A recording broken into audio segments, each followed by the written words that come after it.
আসসালামু আলাইকুম। এই আমার গোয়ালেচর পূর্ব রাজীপাড়া নুরানি কিন্ডারগার্টেন হাফিজিয়া মাদ্রাসা।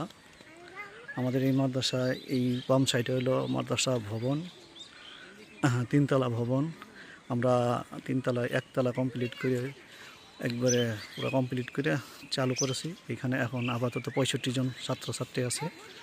আর পাশাপাশি এখানে আমাদের মাদ্রাসা মসজিদ আর আরেকটা আছে যে আমাদের এইখানে এটা গোয়ালেশ্বর পূর্ব ফারাজিপাড়া হাফিজিয়া মাদ্রাসা মসজিদে ইসলামপুর জামালপুর একটা মসজিদ পাঠাগার আছে। এটা ধর্ম বিষয়ক মন্ত্রণালয় ইসলামী ফাউন্ডেশনের দ্বারা পরিচালিত। এখানে ইসলামের যাবতীয় বই, ইসলামের যত হাদিস বই এখানে সংগ্রহ করা আছে। আপনারা যারা বই পড়তে পছন্দ করেন এবং হাদিস সম্বন্ধে জানার পছন্দ করেন তারা এখান থেকে বই নিয়ে পড়বেন। পাশাপাশি আমাদের এই মাদ্রাসাটার এটা হলো মাদ্রাসা মসজিদ। আর আমাদের এই মাদ্রাসাটা মোটামুটি অনেক বড় মাঠ নিয়ে এই জায়গাটা মাদ্রাসা নামে অফ করে দেওয়া হয়েছে।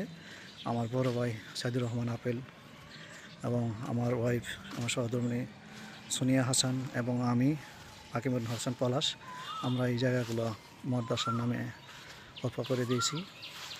তো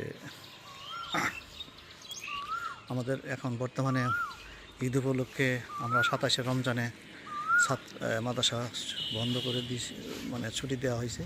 আগামী ঈদের পরে আবার পরের শুক্রবারে এখানে মাদ্রাসা চালু হবে। সবাই ভালো থাকবেন। আসসালামু আলাইকুম।